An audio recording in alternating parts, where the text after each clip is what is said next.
നമസ്കാരം. സംസ്ഥാനത്ത് മുന്നണികൾ തദ്ദേശ തെരഞ്ഞെടുപ്പിനായുള്ള അശ്രാന്ത പരിശ്രമത്തിലാണ്. പാർട്ടി യോഗങ്ങളും സമ്മേളനങ്ങളും നടത്തി സ്വയം മുഖമിനുക്കി അംഗത്തിന് തയ്യാറെടുക്കുകയാണ് ഇടതുമുന്നണിയും ബി.ജെ.പിയും. എന്നാൽ 2025 പുനഃസംഘടനാ വർഷമെന്ന് പറഞ്ഞ കോൺഗ്രസ് നാളിതുവരെയായി ചെറുവിരൽ പോലും അനക്കുന്നില്ല. സംസ്ഥാനത്തെ കോൺഗ്രസിലെ പുനഃസംഘടനാ ചർച്ചകൾ പാതിവഴിയിൽ നിലച്ചു. 10 വർഷം അധികാരത്തിൽ നിന്ന് മാറ്റി നിർത്തപ്പെട്ട പാർട്ടിക്ക് തിരിച്ചുവരവിനുള്ള പ്രതീക്ഷകൾ പാടെ ഇല്ലാതാക്കിയാണ് നേതൃത്വത്തിന്റെ പെരുമാറ്റം. താഴെത്തട്ടിൽ പാർട്ടി സംവിധാനങ്ങൾ ചലനമെത്തുന്നും പാർട്ടിയുടെ മുഴുവൻ സംഘടനാ സംവിധാനവും കലോചിതമായി പുനർസംഘടിക്കപ്പെടണമെന്നും ലോക്സഭാ തെരഞ്ഞെടുപ്പിന് മുൻപ് ആവശ്യമുയർന്നിരുന്നു.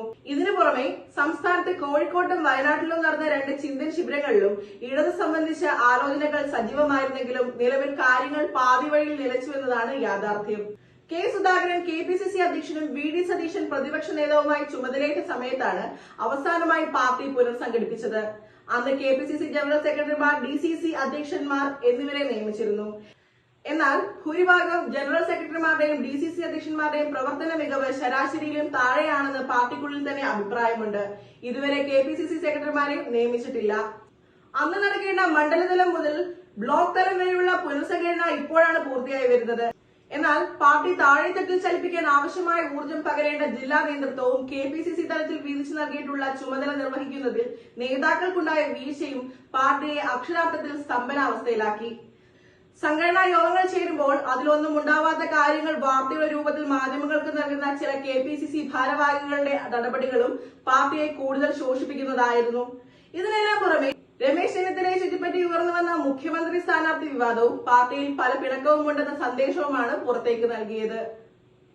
കെ.പി.സി.സി അധ്യക്ഷ സ്ഥാനത്തു നിന്നും കെ സുധാകരനെ മാറ്റുമെന്ന പ്രചാരണവും ആരാവണം അധ്യക്ഷൻ എന്ന പ്രചാരണവും പാർട്ടിയിലുണ്ടായിരുന്ന ഐക്യ സന്ദേശത്തെയും ബാധിച്ചു.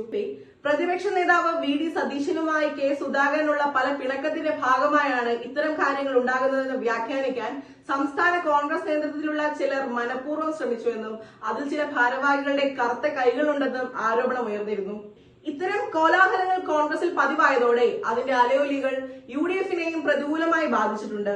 നിരവധി പ്രതിസന്ധികളിൽപ്പെട്ട സർക്കാരും സി.പി.എമ്മും പിന്നീട് പിന്നോട്ട് പോകുന്ന അവസ്ഥയിൽ കോൺഗ്രസിനുള്ളിലെ പ്രതികൂല അന്തരീക്ഷം അവർക്ക് സഹായകരമാവുകയും ചെയ്തു. കോൺഗ്രസ് നേതൃത്വത്തിൽ തമ്മിലടിയാണെന്നും 3ാം വട്ടവും സി.പി.എമ്മിന്റെ നേതൃത്വത്തിൽ എൽ.ഡി.എഫ് തിരിച്ചുവരുമെന്നുമുള്ള പ്രതീതി സൃഷ്ടിക്കാൻ അവർക്ക് കഴിയുകയും ചെയ്തു. ഇടത് സർവീസ് സംഘടനകൾ വഴി പൊതുജനങ്ങളിൽ അങ്ങനെയൊരു സന്ദേശം പ്രചരിപ്പിക്കാനും അവർക്ക് കഴിഞ്ഞിട്ടുണ്ട്. ഇതിനിടെ കോൺഗ്രസ് പുനഃസംഘടന സംബന്ധിച്ച് നേതാക്കളോട് ഒറ്റയ്ക്കും കൂട്ടായും ചർച്ചകൾ നടത്തിയ കേരളത്തിന്റെ ചുമതലയുള്ള AICC general secretary Deepadas Munshi മൗനഭാവയായി തുടരുകയാണ്. പുനഃസംഘടന നടക്കുന്ന കാര്യത്തിൽ ഒരു ചർച്ചയും ഉറപ്പും നേതൃത്വത്തിനുമില്ല. തദ്ദേശ തെരഞ്ഞെടുപ്പിൽ വിജയഭേരി മുഴക്കാൻ സി.പി.എമ്മും ബി.ജെ.പിയും അവരുടെ സംഘടനാ സംവിധാനം അഴിച്ചു പണിതത് അതത് പാർട്ടികളിൽ പുതിയ ഊർജ്ജം നൽകുമ്പോൾ കോൺഗ്രസ് പെരുവഴിയിൽ ഊർജ്ജശ്വാസം വലിക്കുന്ന അവസ്ഥയിലാണുള്ളത്. 2025 പുനഃസംഘടനാ വർഷമെന്ന് ബലഗാവിയിൽ ചേർന്ന പ്രവർത്തക സമിതി തീരുമാനിച്ചെങ്കിലും കേരളത്തിന് ഇതൊന്നും ബാധകമല്ലെന്ന മട്ടിലാണ് നേതാക്കളുടെ പ്രവർത്തനം. ഡൽഹിയുടെ വഴിയിലാണ് കേരളത്തിന്റെ കോൺഗ്രസ് എന്നും പാർട്ടിക്കുള്ളിൽ വിമർശനം ഉയർന്നു കഴിഞ്ഞു.